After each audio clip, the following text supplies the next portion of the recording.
Welcome to my channel DSAS online art. आज का video चित्रकला कक्षा 12 की बोर्ड परीक्षा में आलेखन एवं रंगों से संबंधित पूछे गए वस्तुनिष्ठ प्रश्न व उनके उत्तर पर आधारित है। इस वीडियो में चर्चा किए गए सभी प्रश्नों को आप देख लेते हैं तो परीक्षा में पूछे गए 10 बहुविकल्पीय प्रश्नों के उत्तर आप बहुत ही आसानी से दे सकते हैं।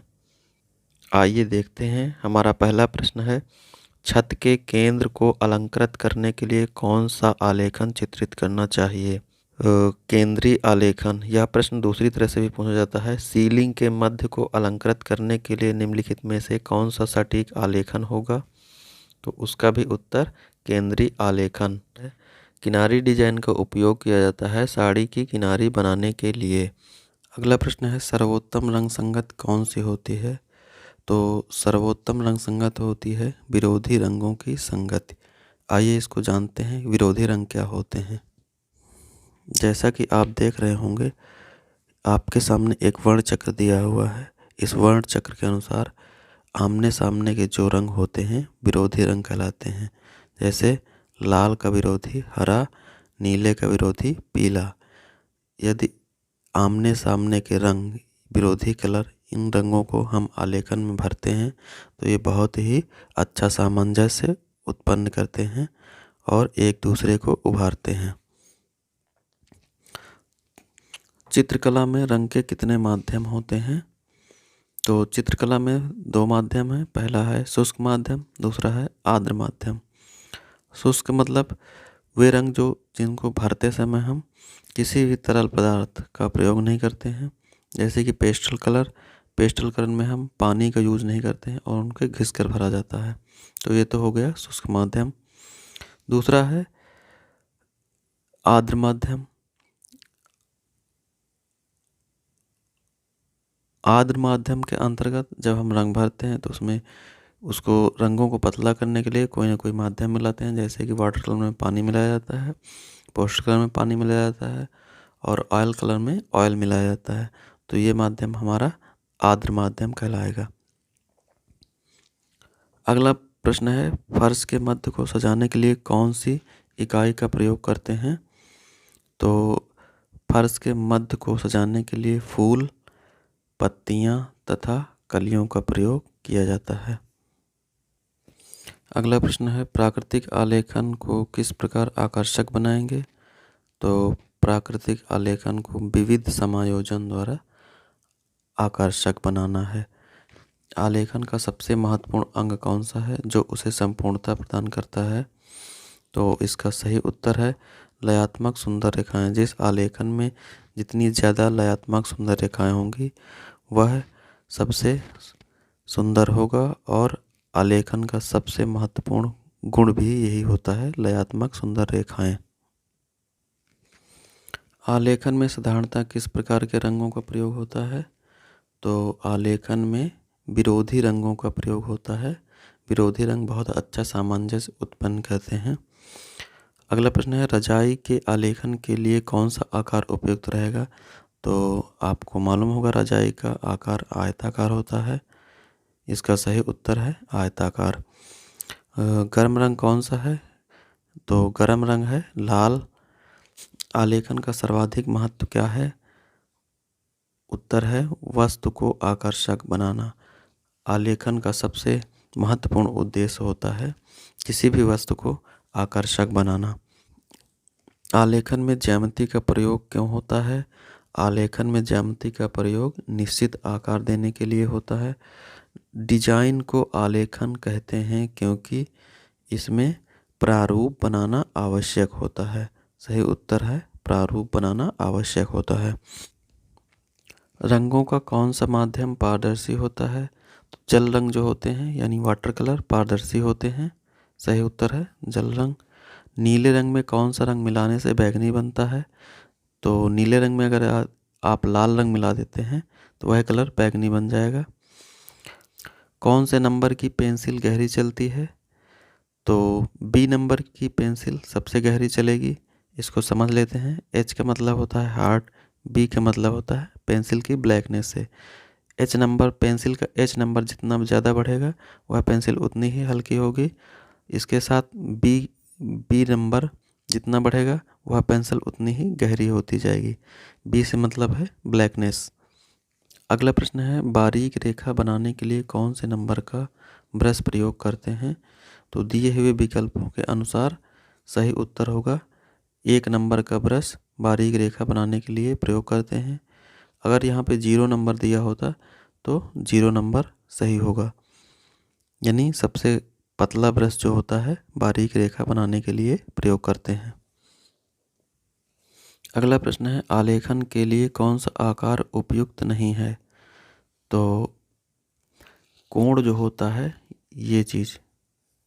ये आलेखन बनाने के लिए उपयुक्त नहीं है। हम आलेखन में वृत्त, वर्ग, आयत, अर्धवृत्त और भी बहुत सारे आकारों का प्रयोग करते हैं, लेकिन कोण का प्रयोग आलेखन बनाने में नहीं किया जाता है।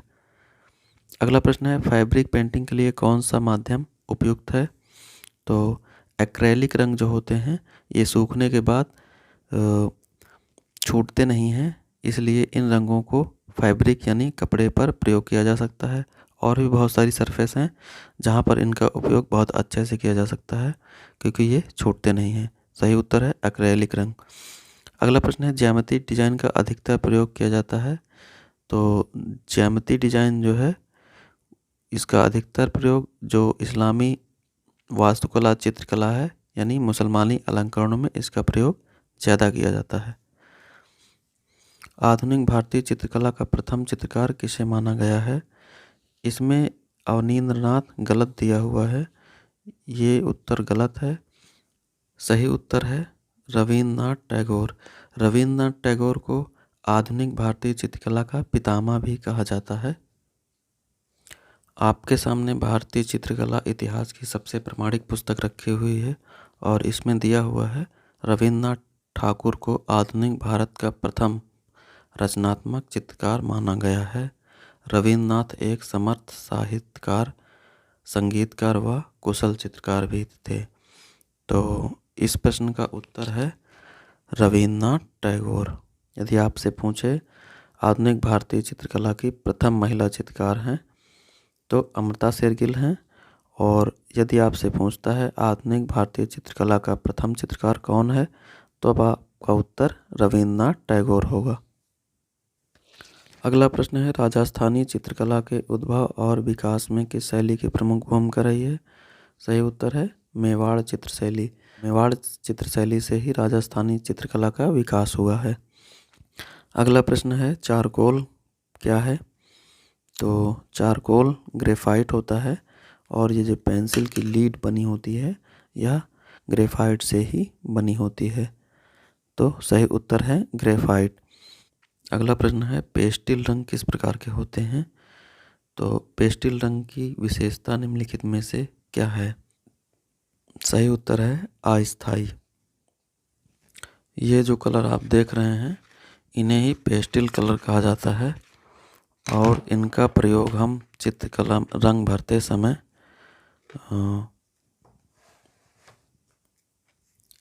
इस तरह से करते हैं। इनका प्रयोग घिस करके किया जाता है और ये अस्थायी होते हैं। इसके ऊपर अगर हम फिक्सेटिव का प्रयोग नहीं करते हैं तो ये रंग झड़ने लगता है, तो इसीलिए इसका जो गुण होता है अस्थायी होता है।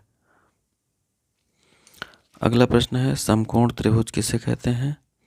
तो समकोण त्रिभुज जिसका आधार कोण 90 अंश होता है समकोण कहलाता है। आपके सामने ये बना हुआ है 90 अंश का होता है।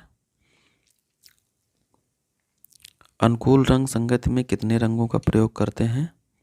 तो अनुकूल रंग संगति में 2 से 3 रंगों का प्रयोग करते हैं। अनुकूल रंग संगत को अच्छे से समझते हैं।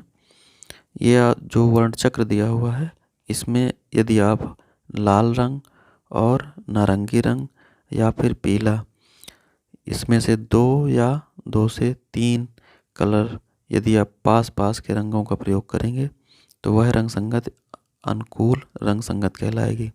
किसी भी चित्र को भरने के लिए आप वर्ण चक्र के पास पास के रंग, जैसे लाल, नारंगी, पीला या फिर नारंगी पीला या फिर पीला पीला हरा, हरा, इन रंगों का प्रयोग करेंगे पास पास के रंग, तो वह अनुकूल या फिर सहयोगी रंग संगत कहलाएगी। यदि आप आमने सामने के रंग प्रयोग करेंगे तो वह रंग संगत विरोधी रंग संगत कहलाएगी।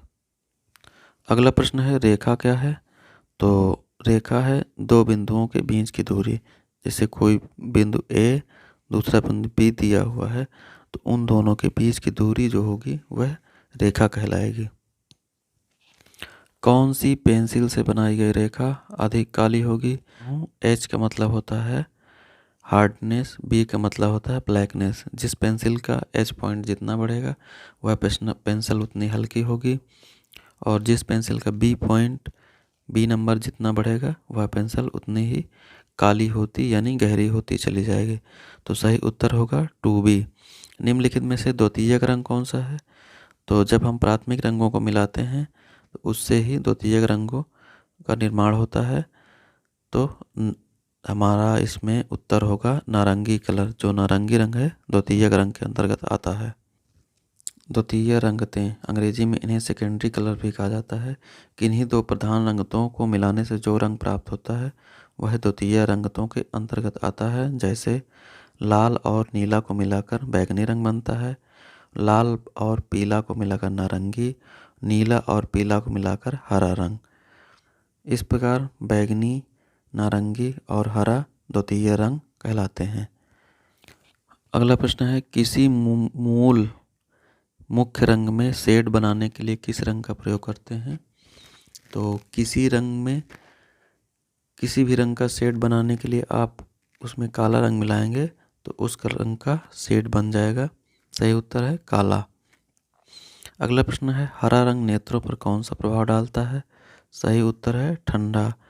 हरियाली देखने पर हमें ठंडक का एहसास होता है, तो हरा रंग नेत्रों पर ठंडा प्रभाव डालता है। अगला प्रश्न है लाल रंग में कौन सा रंग मिलाया जाए तो वह नारंगी हो जाए? तो सही उत्तर है पीला रंग।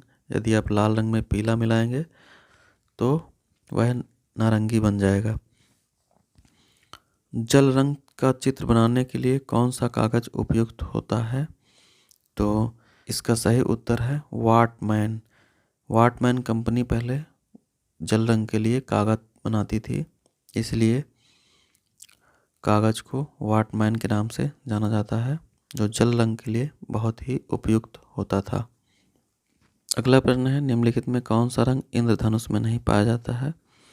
तो आपको मालूम होगा इंद्रधनुष में 7 रंग पाए जाते हैं, जिसमें से भूरा रंग नहीं पाया जाता है। भारत में प्रागैतिहासिक चित्र जिराफ ग्रुप कहाँ पाया जाता है? इसका सही उत्तर है आदमगढ़ होशंगाबाद। इसमें भीमबेटका गलत दिया हुआ है, तो सही उत्तर है आदमगढ़ में जिराफ ग्रुप नामक चित्र पाया जाता है।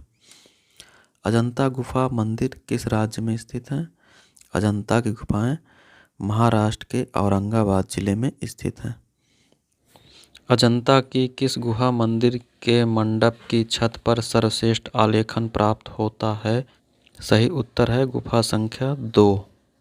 इसमें गुफा संख्या 19 गलत उत्तर दिया गया है। जैसा कि आप बुक में देख सकते हैं अजंता को आलेखनों की खान कहा जाता है,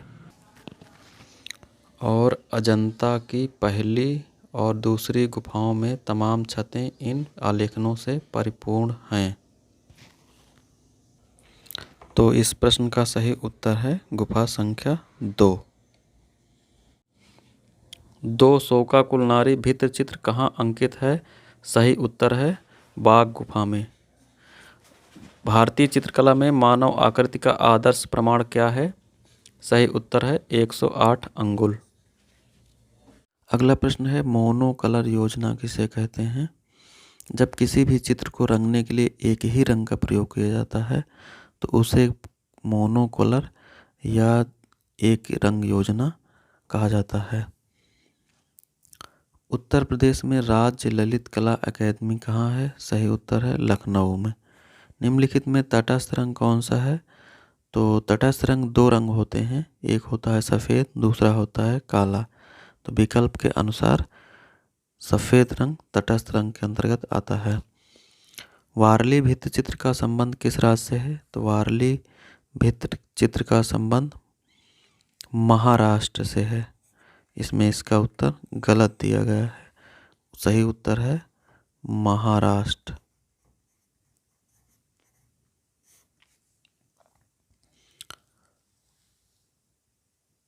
अगला चित्र है तनखस कुंडलनी चित्र किस क्षेत्र से संबंधित है? सही उत्तर है हिमाचल प्रदेश। यदि अगर हिमाचल प्रदेश नहीं होगा विकल्प में तब आप लद्दाख लगाएंगे। अगला प्रश्न है निम्नलिखित में कौन सा राजस्थानी चित्रकला का केंद्र नहीं है? तो इस प्रश्न का उत्तर भी इसमें गलत दिया हुआ है। सही उत्तर है गुलेर। गुलेर जो है पहाड़ी चित्रशैली का केंद्र था और बाकी 3 केंद्र ये राजस्थानी चित्रकला से संबंधित हैं।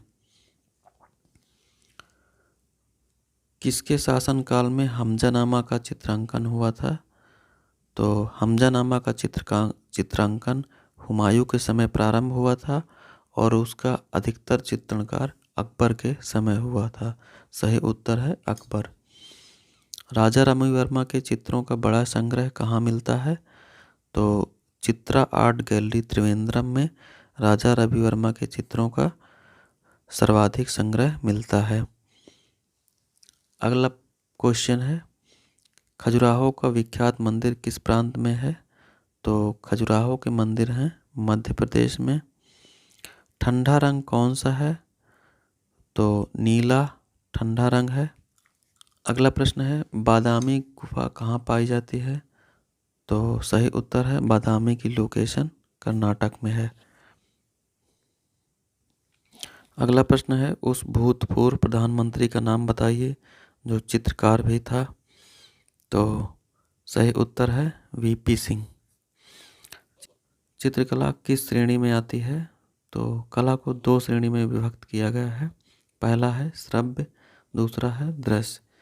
श्रव्य कला में जैसे संगीत कला, काव्य कला और दृश्य कला में चित्रकला, मूर्तिकला, स्थापत्य कला आदि आती हैं, आदि कलाएं आती हैं। तो सही उत्तर है दृश्य कला। बोधिसत्व वज्रपाणी का चित्रण किस शैली के अंतर्गत आता है? तो बोधिसत्व वज्रपाणी का चित्रण अजंता में हुआ है। सही उत्तर है अजंता। चित्र में गहरा रंग विशेषकर क्या दर्शाने के लिए होता है? तो चित्र में गहरे रंग द्वारा घनत्व दर्शाया जाता है। वाटमैन पेपर का प्रयोग किस माध्यम के लिए होता है? तो वाटमैन पेपर का प्रयोग जल रंग माध्यम के लिए होता है। तैल चित्रण में किस तेल का प्रयोग किया जाता है? तो तैल चित्रण में रंग को पतला करने के लिए तारपीन का तेल प्रयोग किया जाता है। यूरोपीय चित्रण पद्धति पर धार्मिक चित्र सर्वप्रथम किस भारतीय चित्रकार ने बनाए थे? तो राजा रवि वर्मा ऐसे प्रथम भारतीय चित्रकार हैं जिन्होंने भारतीय विषयों को यूरोपीय ढंग से चित्रित किया था। छाया और प्रकाश की चित्र में क्या भूमिका होती है? छाया और प्रकाश के द्वारा ही चित्र को उभारा जाता है। अजंता के चित्रों का प्रकार निम्नलिखित में से कौन सा है? तैल रंग, जल रंग, भित्ति रंग, इनमें से कोई नहीं। तो अजंता के जो चित्र बने हैं वो दीवार पर बने हैं भित्ति चित्र के रूप में। गजगामनी किसकी कृति है? तो गजगामनी एम.एफ. हुसैन की बनाई हुई एक फिल्म का नाम है। सही उत्तर है एम.एफ. हुसैन। अगला प्रश्न है आधुनिक भारतीय कला का दूसरा दौर कब शुरू होता है? तो आधुनिक भारतीय कला का दूसरा दौर स्वतंत्रता प्राप्ति के पश्चात शुरू होता है। भीमबेटका गुफा चित्र भारत के किस प्रदेश में स्थित है? सही उत्तर है मध्य प्रदेश। सर्वप्रथम किसने चित्रकला के 6 मुख्य अंगों का वर्णन अपनी पुस्तक में किया था? तो वात्स्यायन की प्रसिद्ध रचना है कामसूत्र। चित्रकला के 6 अंगों का उल्लेख सर्वप्रथम वात्स्यायन रचित पुस्तक कामसूत्र में मिलता है। तैल रंग का चित्र बनाने के लिए कौन सा कागज उपयुक्त होगा? तो तैल रंग चित्रण के लिए ऑयल स्केचिंग पेपर आता है, वही सबसे उपयुक्त माना जाएगा। भारतीय चित्रकला में मानव देह आकृति को कितने भागों में विभाजित किया गया है? तो भारतीय चित्रकला में मानव देह आकृति को 7.5 भागों में विभाजित किया गया है। शांति निकेतन कला स्कूल की स्थापना किसके द्वारा की गई थी? शांति निकेतन कला स्कूल की स्थापना 1901 में रविन्द्रनाथ टैगोर के द्वारा की गई थी। 1605 ईस्वी के रागमाला चित्रण राजस्थान की किस कला शैली के अंतर्गत बनाए गए हैं? तो रागमाला चित्रण मेवाड़ शैली में मिलता है 1605 का। इसका चित्रण निसार दीन ने किया था। कल्पसूत्र के लघु चित्र किससे संबंधित हैं? तो कल्पसूत्र के लघु चित्र जैन धर्म से संबंधित हैं। अब्दुल रहमान चुगताई निम्नलिखित में से किससे संबंधित थे? तो अब्दुल रहमान चुगताई बंगाल चित्रकला शैली से संबंधित थे। बंगाल चित्रण शैली के प्रमुख चित्रकार कौन थे? सही उत्तर है अवनींद्रनाथ ठाकुर। इन्हीं से एक और प्रश्न पूछा जा सकता है, भारत में वास्तु चित्रण की शुरुआत किसने करी थी? अवनींद्रनाथ ठाकुर ने ही भारत में वास्तु चित्रण का प्रारंभ किया था। अगला प्रश्न है, आधुनिक भारतीय चित्रकला में संत चित्रकार किसे कहा जाता है? सही उत्तर है छितेंद्र नाथ मजूमदार। अमृता शेरगिल के चित्रों का विशाल संग्रह कहाँ है? सही उत्तर है राष्ट्रीय आधुनिक कला वेदिका, नई दिल्ली। बंगाल के कला जागृति आंदोलन के प्रवर्तक कौन थे? सही उत्तर है अवनींद्रनाथ ठाकुर। एक समकालीन चित्रकार ने एक फिल्म स्टार के चित्रों की श्रृंखला बनाई थी, तो एम.एफ. हुसैन सही उत्तर है एम.एफ. हुसैन। इन्होंने माधुरी दीक्षित के चित्रों की एक श्रृंखला बनाई थी और उन पर 1-2 फिल्म भी बनाई थी।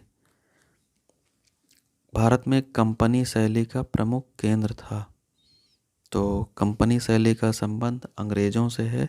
जब भारत में अंग्रेज़ थे, उनके समय के चित्रकला को कंपनी शैली कहा जाता था और इसका प्रमुख केंद्र है पटना। कांगड़ा किस चित्रकला की शैली है? तो कांगड़ा पहाड़ी चित्रकला का एक प्रमुख केंद्र था। इसके संरक्षक राजा थे संसार चंद्र। अगला प्रश्न है, पंचमढ़ी गुफा चित्र किस प्रदेश में है? तो पंचमढ़ी गुफा मध्य प्रदेश में है। 3री शताब्दी ईसा पूर्व से 6ठी शताब्दी एडी में कौन सी कला संस्कृति कला इतिहास में स्वर्ण युग के नाम से जानी जाती है? सही उत्तर है बौद्ध कला संस्कृति। अजंता की जो गुफाएं थीं वो बौद्ध धर्म से संबंधित थी और उनका रचना काल यही माना जाता है 3री शताब्दी ईसा पूर्व से 6ठी शताब्दी एडी तक। तो बौद्ध कला संस्कृति का स्वर्ण काल यही समय माना जाता है। अगला प्रश्न है, हड़प्पा से प्राप्त प्रसिद्ध नृत्यांगना की मूर्ति किस धातु से बनी है? यह मूर्ति डांसिंग गर्ल के नाम से भी जानी जाती है और यह कांसे से बनी है। चित्रे गीत गोविंद किसकी कृति है? सही उत्तर है छितेंद्रनाथ मजूमदार। इसमें इसका उत्तर गलत दिया हुआ। सही उत्तर छितेंद्रनाथ मजूमदार। मधुबनी चित्रकला भारत के किस राज्य से संबंधित है? सही उत्तर है बिहार। बिहार मधुबनी चित्रों के लिए काफ़ी प्रसिद्ध है। भारतीय आधुनिक कला के कलाकारों में शास्त्रीय कला का प्रतिनिधि चित्रकार कौन सा नहीं है? सही उत्तर है रविन्द्रनाथ टैगोर। रविन्द्रनाथ टैगोर के चित्र आधुनिक चित्रकला से संबंधित हैं, इसलिए सही उत्तर है रविन्द्रनाथ टैगोर। आधुनिक भारतीय कला में नवीन दौर कब प्रारंभ होता है? तो आधुनिक भारतीय कला में नवीन दौर वर्तमान काल में प्रारंभ होता है। सुप्रसिद्ध चित्र बनी ठनी किस चित्रशैली पर आधारित है? सही उत्तर है किशनगढ़। किशनगढ़ राजस्थानी चित्रकला का प्रमुख केंद्र था और इसी केंद्र पर निहाल चंद्र नाम के एक चित्रकार ने बनी ठनी के रूप में राधा का चित्रण किया था। कांगड़ा शैली का संरक्षक राजा कौन था? कांगड़ा पहाड़ी शैली का प्रमुख केंद्र है और इसके संरक्षक राजा महाराजा संसार चंद्र थे। इंद्रधनुष का 5वां रंग कौन सा है? तो सही उत्तर है पीला। इसको आप इस तरह से याद रख सकते हैं, VIBGYOR।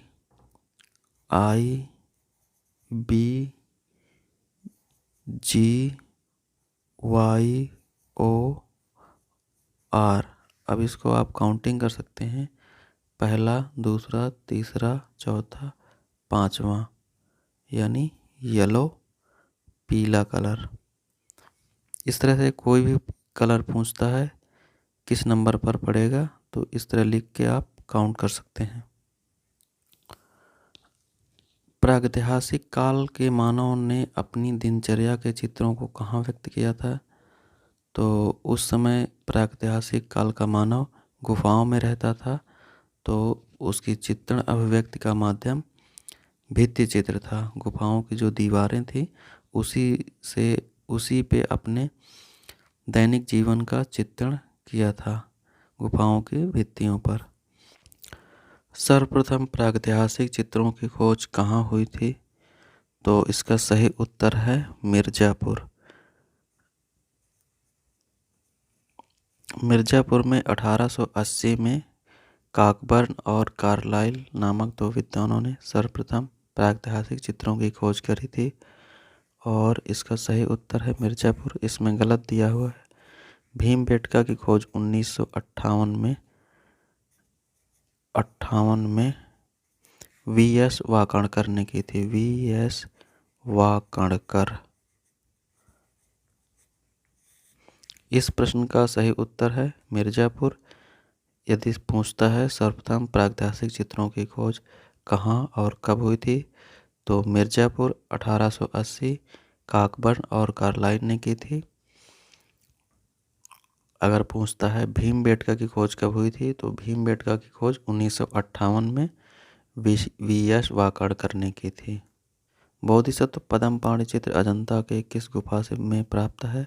सही उत्तर है गुफा संख्या 1 में। आधुनिक भारतीय पुनर्जागरण का प्रथम चित्रकार किसे माना जाता है? तो इसका भी उत्तर इसमें गलत दिया हुआ है। सही उत्तर है अवनींद्रनाथ टैगोर।